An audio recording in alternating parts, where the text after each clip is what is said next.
no ar o nosso Conversa de Redação Especial Eleições. Eu tenho aqui comigo os jornalistas William Travassos, Edilene Lopes, Marcelo da Fonseca, direto do TRE, Eduardo Costa, e também a economista Rita Mundim. Olha só, pessoal, a partir de agora, você que já conhece a nossa tradicional conversa de redação, nas manhãs da Itatiaia, vai ter um gostinho de acompanhar as análises, os debates, né? A batida de frente entre os nossos comentaristas sobre os resultados das eleições, tudo que a gente apurou depois que as urnas trouxeram os resultados aqui pra gente. Olha só, vamos começar com Belo Horizonte, porque Bruno Engler e Fuad Noman vão disputar o segundo turno aqui na capital mineira. O candidato do PL ficou na primeira posição e o atual prefeito do PSD na segunda, nessas eleições aqui em Belo Horizonte. Acho que eu já posso juntar também o que aconteceu em São Paulo, numa disputa acirradíssima. Nunes e Boulos vão para o segundo turno nessa eleição. Marçal tá fora, né? Com quase 10% dos votos, e Tabata Amaral já resolveu e anunciou também apoio a Guilherme Boulos, que era, digo, natural, né? Deixa eu começar esse papo, eu vou ao TRE com o nosso decano aqui do Conversa de Redação, Eduardo Costa. Eduardo, queria te ouvir sobre tudo que aconteceu aqui em Belo Horizonte. Eu tô tentando acoplar também tudo que aconteceu lá em São Paulo com uma disputa muito acirrada. Boa noite mais uma vez. Boa noite para você, para essa gente boa, sobretudo para a audiência rotativa da Itatiaia. Eu queria começar com uma notícia que o Eustáquio e o Rodrigo Pio Gonçalves, que são melhores que matemática do que eu, me deram aqui, porque eu pedi eles para fazer a conta. Toda véspera de eleição, Júnior, eu faço aquela lista com os prováveis eleitos. É para atender curiosidade. E explico sempre que é exercício jornalístico. Não é pesquisa, não tem base científica, não tem intenção de dizer quem vai ganhar, quem vai perder. E eu costumo dizer que a minha média de acerto, de erro, é de 12%. Dessa vez foi quanto? Acerto 85%, sem margem de erro. 15% que eu errei. Em 41, senhor Júnior, nós erramos 6. E tem algumas pessoas que são, por exemplo, assim, novidade para todo mundo. Para você ter uma ideia, o Zé Ferreira ganhou lá no partido da Nelly, que é o Podemos. Ela tinha conversado comigo, ela falou, eu não imaginava que ele chegava tanto. Então, eu precisava dessa notícia. Vamos para o que interessa. Primeiro, com todo o respeito às pessoas que gostam dele, que veem no Marçal um tipo de personagem que nasce em função do descrédito dos políticos, eu respeito isso tudo, mas eu estou agradecido a Deus por esse moço não ter ido para o segundo turno lá em São Paulo. E espero em Deus que gente com o comportamento dele não tenha chance de governar o Brasil. O Brasil não merece. E se um cara desse ganha em São Paulo, ia ficar muito difícil segurá-lo. Um cidadão que faz o que esse moço fez na campanha e fecha a campanha divulgando um laudo falso sobre o uso de substâncias tóxicas por um adversário, isso realmente passa de todos os limites. Vamos para Belo. Aqui, amigo, ficou claro, primeiro, que foi uma escolha conservadora dos mineiros. Segundo, que a Câmara Municipal estará dividida com provavelmente uma ligeira prevalência da direita e do centro-direita. Mas quando você pega os vereadores do PT, acrescentos da Federação Rede-PSOL e mais algumas alianças em determinados momentos, PDT, mesmo Novo e tal, vai dar um equilíbrio. Qualquer que seja o prefeito, ele vai ter que trabalhar muito para conversar com a Câmara e aprovar seus projetos. Dentro desta nova Câmara também, a gente vê que o trabalho foi reconhecido. Tem pessoas que, por exemplo, são 3 vereadores de uma conduta, eu diria, irretocável. O Braulio Lara, a Marcela e, sobretudo, a Fernanda Altué, que essa eu admiro até mais, eles fizeram por merecer a reeleição e disputaram com um menino novo que vem aí, que tem valor, que vinha das redes sociais, e se mantiveram na Câmara. Quando você vai para a federação do PT, você vê que nomes ligados a históricos petistas, né? Eu estava triste de pensar que o filho do Patrus podia perder. Eu estava triste porque nas conversas que tive, a Luísa Dulce, filha do professor Otávio, sobrinha do Luiz Dulce, tinha pouca chance. Falei, pô, o Lúcio não vai merecer isso, e nem o Otávio, irmão dele, que era uma pessoa muito querida. Da mesma forma que o Bruno Pedralva. O Bruno Pedralva, Júnior, senhoras e senhores, ele é sinônimo de SUS. Então, um cara desse na Câmara é bom para quem depende do médico, para quem depende desse SUS, que é realmente uma iniciativa brasileira que a gente devia valorizar mais, porque é única no mundo. E assim segue a Câmara. Agora, no que toca à Prefeitura, ficaram evidentes algumas coisas, né? Esse negócio de transferência de voto, amigo, é muito relativa. Quando você tem um candidato com 16 anos de televisão, num programa de maior audiência, e ele vem para a luta, apoiado pelo governador Zema, que sabemos tem bons índices, pelo Calil, que foi reeleito no primeiro turno, com mais de 70% dos votos. Você fala, está liquidada a fatura. Que nada. A população ouviu, entendeu, compreendeu, constatou algumas coisas, por exemplo, quando diziam os adversários dos debates que na hora dele estar na Assembleia, ele estava no programa de televisão, e o resultado é que ele perdeu. Se você junta a derrota do Tramonte com a votação do Viana, Eustáquio, você falou, ela foi inferior a quantos vereadores? 9 vereadores. Então, senhoras e senhores, 9 vereadores tiveram mais votos que o Viana. Isso significa também, além de outros, né? O colega Leopoldo Siqueira, do SBT, perdeu. O meu querido companheiro de Bandeirantes, o André, perdeu.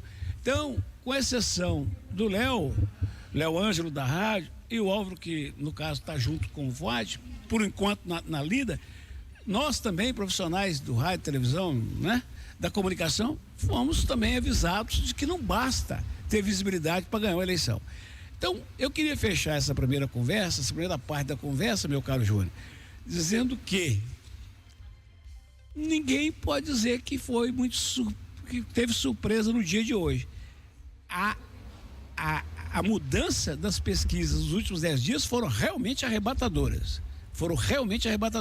Mas surpresa hoje ninguém teve. Por hora, pelo menos é isso. Eduardo e Júnior, deixa eu só invadir um pouco a conversa de redação aqui. Nós vemos uma panorâmica sobre a Câmara Municipal e a gente vem de uma legislatura, só para o ouvinte relembrar, atualizar para ele, a gente vem de uma legislatura muito difícil. Tivemos 3 cassações e 2 renúncias.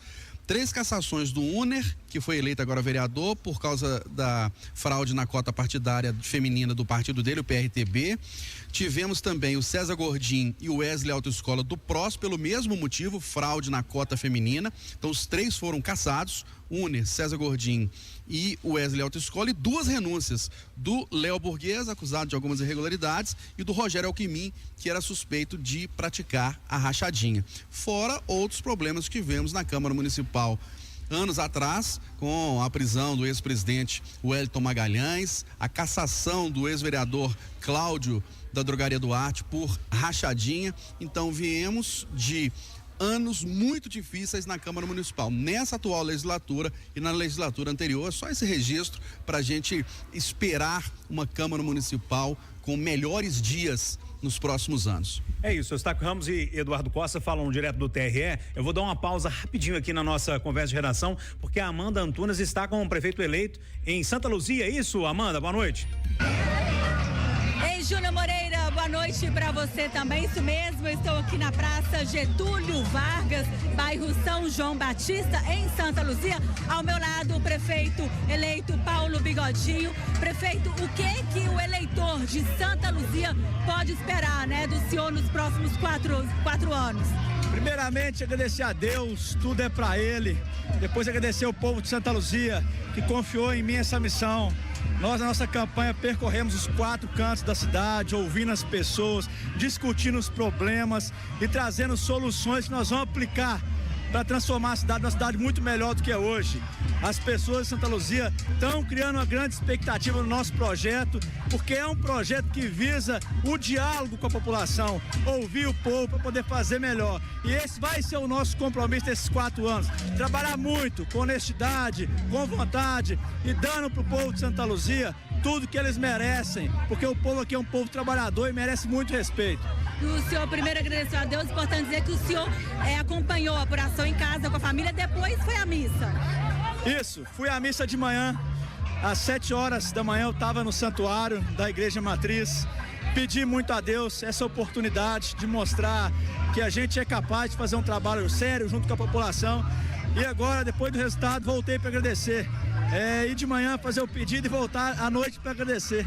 Fiz questão de participar da missa agora à noite também e estou muito feliz. Obrigada, prefeito, parabéns. E a gente acompanhando aqui, Ju, na festa, muitos eleitores, muita gente aqui na Praça Getúlio Vargas e as pessoas vestidas aí com blusas, com roupas na cor laranja. Portanto, a gente acompanhando a festa, que está muito bonita aqui em Santa Luzia. É com vocês aí. Obrigado, Amanda Antunes. Agora, 9 horas e 41 minutos, a gente segue aqui no nosso debate do Conversa de Redação Especial Eleições, mas lógico, né? A qualquer momento os repórteres podem chamar e eles têm prioridade aqui no nosso papo. Rita Mundim, queria te ouvir agora sobre o resultado aqui em Belo Horizonte, enfim, em São Paulo também, que foi muito acirrado. É lógico, tem muito debate pra gente fazer ainda, mas é só o primeiro ponto pra gente começar a conversa. Boa noite. Boa noite, Júnior. A gente vinha conversando aqui sempre, né, sobre o comportamento do Marçal. Eu sempre falei que ele ultrapassou o limite. E ao ultrapassar esse limite, a gente até havia comentado que ele poderia correr o risco de perder, né, a chance de ir para o segundo turno. E realmente ele extrapolou. Ele foi além do que o circo eleitoral permitia, né? Então, esse laudo falso, ele cometeu um suicídio. E aqui em Belo Horizonte, o Eduardo, meu vinho, hein? Você falou que não dava para cravar. É um é um Malbec, Catena Zapata, porque eu vinha apontando o crescimento da continuidade, que era o prefeito Fuad, e o crescimento mais proativo das propostas do Bruno Engler. Então ele vinha crescendo mais, era o que mais crescia. Então deu aquilo, né? A continuidade através do Fuad, o reconhecimento do trabalho que ele fez nesse tempo em que ele foi prefeito e as novas propostas através do Bruno Engler. E vamos ver agora o segundo turno, que foi contemplado por uma centro-direita e uma centro-esquerda. Vamos ver como é que ficam as alianças daqui para frente, né? Exatamente, Eduardo. Estamos aqui encerrando, para variar, a Itatiaia sendo das últimas, ou a última a ir embora, a fechar as portas do auditório do Tribunal Regional Eleitoral, mas é sempre um prazer e um serviço que a gente presta à população com todo o apoio aqui do Tribunal Regional Eleitoral. E pode estar certo, senhor Adriano Denardi, chefe da segurança. No segundo turno a gente volta. Boa noite para todo mundo. Boa noite, Eduardo Costa, Eustáquio Ramos. Eles trouxeram juntos os dados direto do TRE, atualizando minuto a minuto, e você ficou sabendo sempre primeiro aqui na Itatiaia. Edilene Lopes, o Eduardo e Eustáquio, eles trouxeram ali agora a lista dos eleitos para a Câmara Municipal de Belo Horizonte. Acho que a gente já pode dizer que é uma Câmara mais conservadora do que era, mas o PT também fez muitos vereadores ali naquela Câmara Municipal. Como é que você analisa isso tudo? Sim, o PT fez a federação, né? PT, PV, PCdoB fez vários vereadores, salvo engano 5 ou 6. Seis vereadores, o mesmo número do PL, mas se a gente for considerar um número total de vereadores na Câmara nessa nova legislatura, serão conservadores da direita. Se a gente fizer uma conta rápida, o PL tem 6, o Novo tem 3, só aí tem 9. A família Aro tem 3 só no Podemos, sem contar os aliados. Então a gente já tem aqui um grupo de pelo menos 15, 16 parlamentares que estarão em oposição caso Fuad Noman seja eleito prefeito de Belo Horizonte. Já se Bruno Engler for eleito prefeito da capital, ele terá uma base maior, muito provavelmente, na Câmara dos Vereadores, Júnior. E essa tendência à direita não se reflete só na Câmara, também para a Prefeitura da capital. Os candidatos da esquerda não chegaram ao segundo turno. Os 3 com chances de chegarem ao segundo turno. Primeiro, nós temos um de centro-esquerda, que é Fuad Noman, mas não é esquerda. Temos Bruno Engler, que tomou a dianteira e está aí no segundo turno. E temos Mauro Tramonte, que também estava mais alinhado à direita e que teve chances de chegar ao segundo turno. Marcelo da Fonseca, algo me chamou muita atenção quando a gente começou a ver e acompanhar os votos para vereador. A gente tinha aqui em Belo Horizonte a deputada Duda Salabek, inclusive disputava a eleição agora para prefeito, como a pessoa mais votada de todos os tempos para a Câmara Municipal, salvo engano, com cerca de 11 mil votos, não é isso? 37 mil votos. 37 mil votos, tá. Então vamos lá, a gente tem nessa faixa mais ou menos de voto Pablo Almeida com 39, quase 40 mil votos. Superou a Duda, né? Se tornou o mais votado da história. E depois vem professora Marli com 23 mil, Isa Lourença com 21 mil, Fernanda Altoé com 18 mil, Marcela Tropa com 17, o Pedro Rousseff com outros 17, Flávia, sabe, assim, um patamar muito elevado de votos de muita gente. Porque a gente via alguns se desgarrando ali, mas dessa vez a gente vê um patamar altíssimo. Boa noite, Júnior. Boa noite, amigos do Conversa. Boa noite a todos os ouvintes. Quem liderou com folga, né, Júnior? Chama atenção como que alguns nomes se destacaram e parece que atraíram todos os votos dos vereadores. A gente vê uma diferença muito grande entre os primeiros para os que foram eleitos ali entre o 20º até o 40º lugar. Então a gente vê que alguns nomes, além de receber mais verba dos partidos, né, além de receber mais tempo, talvez, nas mídias, também souberam usar as redes sociais, né? Todos os nomes que a gente fala, todos esses que a gente vê na liderança, são vereadores que souberam usar as redes sociais de forma bem intensiva. E me chama atenção no caso do PL, né? O Pablo foi eleito, o Pablo fez uma dobradinha com o Nicolas Ferreira, que é um deputado federal que foi mais votado do Brasil em 2022. E dentro do PL, o Vini, que era um outro candidato forte, fez uma dobradinha com o Bolsonaro. Então, nos bastidores, eles combinaram da seguinte forma: o Bolsonaro, o ex-presidente Bolsonaro, faz campanha para o Vini e o Nicolas faz campanha para o Pablo. E a gente vê que o Nicolas conseguiu trazer muito mais votos do que o próprio ex-presidente Jair Bolsonaro, né? É um fato significativo como que o Nicolas Ferreira entrou na campanha do Pablo e conseguiu atrair bastante eleitor. E ainda, Júnior, falando da eleição de Belo Horizonte, chama atenção como que o eleitor de Belo Horizonte parece que ele cobrou um pouco de coerência dos candidatos. A gente vê talvez essa queda do Mauro Tramonte na reta final, o eleitor de BH que ficou por muito tempo meio desligado da eleição, o número de indecisos era muito alto. Nessa reta final, quando o eleitor entrou de vez na eleição, ele cobrou coerência dos candidatos. E aí o Mauro Tramonte afundou. Por quê? Porque o Mauro Tramonte se baseou sua campanha em dois apoios que não conseguiam se unir. Né? Há 2 anos atrás a gente viu uma briga muito forte do Calil com o Zema. Os dois que disputaram o governo de Minas trocaram muitos ataques, muitas críticas, né? Eles polarizaram muito a eleição de 22. Como que você explica para o eleitor que agora os dois estão juntos no mesmo palanque? Parece que o eleitor belo-horizontino olhou para isso e falou: poxa, não é por aí que eu quero ir. E aí quem pagou por isso de forma muito clara foi o Mauro Tramonte. Quanto mais caía o número de indecisos, mais ele foi perdendo voto.